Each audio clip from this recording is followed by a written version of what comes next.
नमस्कार दोस्तों, आप लोगों का बहुत बहुत स्वागत है आपके अपने यूट्यूब चैनल पर।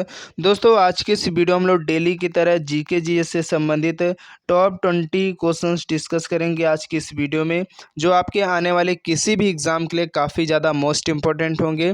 दोस्तों, अगर आप किसी भी एग्ज़ाम्स की अगर तैयारी करते हो तो जीके जीएस के ऐसे क्वेश्चन आपके एग्ज़ाम में हमेशा पूछे जाते रहते हैं कि संविधान सभा का संवैधानिक सलाहकार कौन था, बॉल पेन किस सिद्धांत पर काम करता है, नेहरू ट्रॉफी का संबंध किस खेल से है। तो दोस्तों, आज की इस वीडियो में आप लोग लास्ट तक जुड़े रहिएगा इन सभी क्वेश्चंस के आंसर जानने के लिए। तो चलते हैं दोस्तों, आज की इस वीडियो को हम लोग बिना टाइम वेस्ट किए स्टार्ट कर लेते हैं। उससे पहले जो भी फ्रेंड्स लोग हमारे इस चैनल पर पहली बार आए हैं तो प्लीज़ आप लोग चैनल को सब्सक्राइब करना बिल्कुल भी मत भूलिएगा, क्योंकि मैं आप लोगों के सामने डेली इस प्रकार के क्वेश्चन से लेकर के आता रहता हूँ। तो दोस्तों, आपके स्क्रीन पर फर्स्ट क्वेश्चन है कि संविधान सभा द्वारा निर्मित संविधान पूर्णतया कब अस्तित्व में आया था। यानी दोस्तों, संविधान सभा के द्वारा जो भारतीय संविधान बनाया गया है, तो दोस्तों ये पूर्णतः जो अस्तित्व में आया था तो कब आया था। तो ये क्वेश्चन इंपॉर्टेंट है, अक्सर आपके एग्जाम में बहुत बार पूछा गया है। तो दोस्तों, ये अस्तित्व में जो आ गया था 26 नवंबर 1949 को। क्वेश्चन का ऑप्शन जो भी है यहाँ पर बिल्कुल राइट हो जाएगा, तो आपको ध्यान रखना है। चलिए, इसके बाद अगला क्वेश्चन है कि निम्न में से कौन संविधान सभा का संवैधानिक सलाहकार था। यानी दोस्तों, संविधान सभा के जो संवैधानिक सलाहकार थे, तो इनमें से कौन थे। तो आपको दोस्तों ध्यान रखना, जो BN राव थे ये संविधान सभा के जो है संवैधानिक सलाहकार थे। तो क्वेश्चन का ऑप्शन जो सी है यहाँ पर बिल्कुल करेक्ट हो जाएगा। चलिए, इसके बाद अगला क्वेश्चन है कि संविधान का प्रारूप समिति के समक्ष प्रस्तावना का प्रस्ताव किसने रखा था। यानी दोस्तों, यहाँ आपको बताना है कि संविधान का जो प्रारूप समिति के जो समक्ष प्रस्तावना का जो प्रस्ताव था ये किसने रखा था। क्वेश्चन दोस्तों बहुत इंपॉर्टेंट है, आपको बिल्कुल याद रखना है। यहाँ पर दोस्तों जो प्रस्ताव रखा गया था, ये रखा गया था दोस्तों पंडित जवाहरलाल नेहरू के द्वारा। यहाँ पर क्वेश्चन का ऑप्शन जो ए है ये बिल्कुल राइट हो जाएगा। चलिए, इसके बाद अगला क्वेश्चन है कि भारत में सबसे ऊंचा जलप्रपात कौन सा है। यानी दोस्तों, भारत में जो सबसे ऊंचा जलप्रपात है वो कौन सा है। तो दोस्तों, वह है आपका जोग जलप्रपात है। यहाँ पर क्वेश्चन का ऑप्शन जो सी है ये बिल्कुल करेक्ट हो जाएगा। चलिए, इसके बाद अगला क्वेश्चन है कि जूट उत्पादन में सबसे प्रचुर देश कौन सा है। यानी सॉरी, प्रदेश कौन सा है, यानी राज्य बताना है। यहाँ पर जूट के उत्पादन में जो सबसे प्रचुर जो प्रदेश है, जो राज्य है वो कौन सा है। तो दोस्तों, वो है आपका पश्चिम बंगाल राज्य। क्वेश्चन का ऑप्शन जो बी है यहाँ पर ये बिल्कुल राइट हो जाएगा। चलिए, इसके बाद नेक्स्ट क्वेश्चन है कि निम्नलिखित में से कौन से देश पाल्क स्टेट से जुड़े हुए हैं। देखिए, ये क्वेश्चन काफ़ी इम्पोर्टेंट दोस्तों कि यहाँ पर जो आपके पाल्क स्टेट से जुड़े हुए जो दो देश हैं वो कौन से। आपके एग्जाम में बहुत बार ये क्वेश्चन पूछा गया, आप कोई भी एग्जाम प्रीवियस ईयर उठाकर देख सकते हैं, आपको ये क्वेश्चन मिल जाएगा कि पाल्क स्टेट से कौन से दो देश जुड़े हुए हैं। तो आपको ध्यान रखना दोस्तों, भारत एवं जो श्रीलंका है ये दोनों जो देश हैं वो पाल्क स्टेट के तहत जुड़े हुए हैं। तो क्वेश्चन का ऑप्शन जो बी है यहाँ पर बिल्कुल करेक्ट हो जाएगा।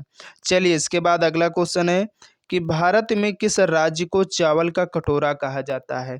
तो दोस्तों, आपको ध्यान रखना, भारत में जो है ऐसा कौन सा राज्य है जिसको चावल का कटोरा कहा जाता है। तो दोस्तों, वह है आपका आंध्र प्रदेश राज्य। यहाँ पर क्वेश्चन का ऑप्शन जो बी है ये बिल्कुल राइट हो जाएगा। चलिए, इसके बाद अगला क्वेश्चन है कि अंग महाजनपद की राजधानी कहाँ थी। तो दोस्तों, अगर बात करें अंग महाजनपद की, तो दोस्तों इसकी जो राजधानी थी वो आपकी चंपा में थी। कहाँ पर? चंपा में। तो क्वेश्चन का ऑप्शन जो डी है ये बिल्कुल करेक्ट हो जाएगा। चलिए, इसके बाद अगला क्वेश्चन है भारत का केंद्रीय औषध अनुसंधान संस्थान कहाँ पर स्थित है। यानी दोस्तों, आपका जो केंद्रीय अनुसंधान होते हैं इनसे संबंधित भी क्वेश्चन आपके सभी एग्जाम में पूछा जाता है। तो आपको ध्यान रखना, यहाँ पर पूछा गया कि भारत का जो केंद्रीय औषधि जो अनुसंधान संस्थान है ये कहाँ पर है। तो दोस्तों, ये आपके लखनऊ में, उत्तर प्रदेश की जो राजधानी लखनऊ है वहाँ पर दोस्तों आपका जो केंद्रीय औषध अनुसंधान संस्थान है ये स्थित है। तो आपको ध्यान रखना है। चलिए, इसके बाद अगला क्वेश्चन है कि अमेरिका की खोज किसने की थी। आप सभी को मालूम भी होगा और जो नए स्टूडेंट्स होंगे उनको नहीं मालूम होगा, तो आप लोग याद कर लीजिएगा कि अमेरिका की जो खोज करने वाले थे वो कोलंबस के द्वारा की गई थी। यहाँ पर क्वेश्चन का ऑप्शन जो डी है ये बिल्कुल करेक्ट हो जाएगा। इसके बाद नेक्स्ट क्वेश्चन है कि भारत सेवक समाज की स्थापना किसने की थी। क्वेश्चन बहुत इंपॉर्टेंट दोस्तों, आपको ध्यान रखना, भारत सेवक समाज की जो स्थापना है वो किसने की थी। तो गोपाल कृष्ण गोखले के द्वारा भारत सेवक समाज की जो स्थापना वो की जाती है। तो यहाँ पर क्वेश्चन का ऑप्शन जो बी है ये बिल्कुल राइट हो जाएगा। चलिए इसके बाद अगला क्वेश्चन है कि मानव शरीर में कुल कितनी हड्डियां होती हैं। आप सभी को मालूम भी होगा कि मनुष्य के शरीर में जो हड्डियों की कुल संख्या वो कितनी है। तो दोस्तों 206। यहाँ पर क्वेश्चन का ऑप्शन जो ए है ये बिल्कुल करेक्ट हो जाएगा। चलिए इसके बाद अगला क्वेश्चन है, नेहरू ट्रॉफी किस खेल से संबंधित है। देखिए आपकी जो खेल से संबंधित कुछ महत्वपूर्ण ट्रॉफी होती है, इनसे संबंधित आपके एग्जाम में जरूर क्वेश्चन पूछा जाता है। आप कोई भी एग्जाम उठाकर देख सकते हैं, ठीक है। तो आपको ध्यान रखना दोस्तों, नेहरू ट्रॉफी का जो संबंध है वो फुटबॉल खेल से। यहाँ पर क्वेश्चन का ऑप्शन जो बी है ये बिल्कुल राइट हो जाएगा। चलिए इसके बाद अगला क्वेश्चन है, किसी देश का आर्थिक विकास किस पर निर्भर करता है। प्राकृतिक संसाधन पर, पूंजी निर्माण पर, बाजार के आकार पर या उपर्युक्त सभी। तो अगर बात करें दोस्तों, किसी भी देश का जो आर्थिक विकास होता है वो किस पर निर्भर करता है। तो प्राकृतिक संसाधन पर भी निर्भर करता है, पूंजी निर्माण पर भी निर्भर करता है और बाजार के आकार पर भी निर्भर करता है। यानी यहाँ पर इस क्वेश्चन का ऑप्शन जो डी है उपर्युक्त सभी पर दोस्तों डिपेंड करेगा। तो क्वेश्चन का ऑप्शन जो डी है आपको बिल्कुल याद रखना है। चलिए इसके बाद अगला क्वेश्चन है, सूफी परंपरा में पीर से क्या आशय है। यानी दोस्तों सूफी परंपराओं में जो पीर शब्द है ये किसके लिए प्रयुक्त किया गया है, इसका क्या मतलब है। तो दोस्तों इसका जो आशय होता है, सूफियों के जो गुरु होते हैं उनको पीर कहा जाता है। तो आपको ध्यान रखना, क्वेश्चन का ऑप्शन जो बी है करेक्ट हो जाएगा। चलिए इसके बाद अगला क्वेश्चन है कि पंचशील के सिद्धांतों का प्रस्तावक कौन था। यानी दोस्तों जो पंचशील के सिद्धांत थे इनके जो प्रस्तावक थे वो कौन थे। तो दोस्तों इंपॉर्टेंट क्वेश्चन है, बहुत बार एग्जाम में आपके पूछा गया है। तो आपको ध्यान रखना दोस्तों, जो पंचशील के सिद्धांतों के प्रस्तावक थे वो पंडित जवाहरलाल नेहरू थे। यहाँ पर क्वेश्चन का ऑप्शन जो सी है ये बिल्कुल करेक्ट हो जाएगा। चलते हैं नेक्स्ट क्वेश्चन की तरफ कि मधुमक्खियों के प्रजनन एवं प्रबंधन को क्या कहते हैं। तो अगर बात करें दोस्तों, आपके जो मधुमक्खियों के प्रजनन या प्रबंधन को जो कहा जाता है वो एपी कल्चर के नाम से जानते हैं। क्वेश्चन बहुत बार आपके हर एक एग्जाम में पूछा जाता है। यहाँ पर क्वेश्चन का ऑप्शन जो डी है ये बिल्कुल करेक्ट हो जाएगा। चलिए इसके बाद अगला क्वेश्चन है कि दीन इलाही बनाने का मूल उद्देश्य क्या था।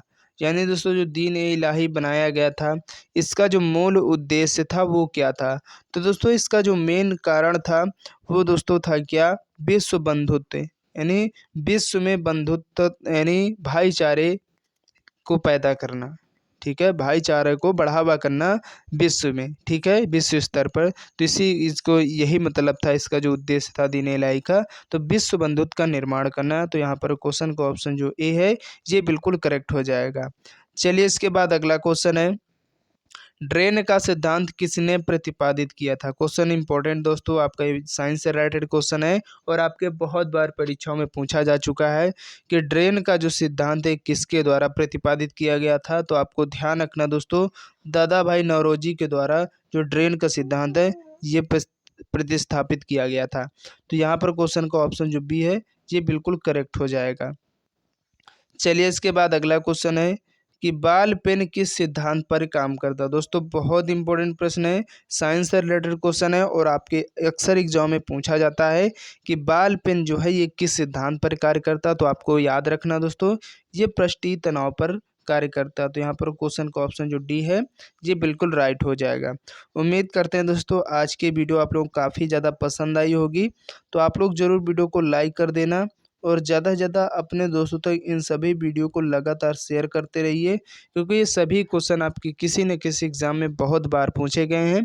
अगर आप लोग जीके जीएस को अपनी अभी से मजबूत करना चाहते हो, अगर आप किसी क्लास में पढ़ रहे हो या किसी भी एग्ज़ाम्स की अगर तैयारी करते हो, तो जीके जीएस मजबूत करने के लिए, जीके जीएस को अपना स्ट्रॉन्ग करने के लिए और जीके जीएस को बेहतर बनाने के लिए दोस्तों हमारे इस चैनल को आप लोग सब्सक्राइब करना बिल्कुल भी मत भूलिएगा, ठीक है। तो चलते हैं दोस्तों नेक्स्ट वीडियो के लिए, तब तक के लिए जय हिंद जय भारत।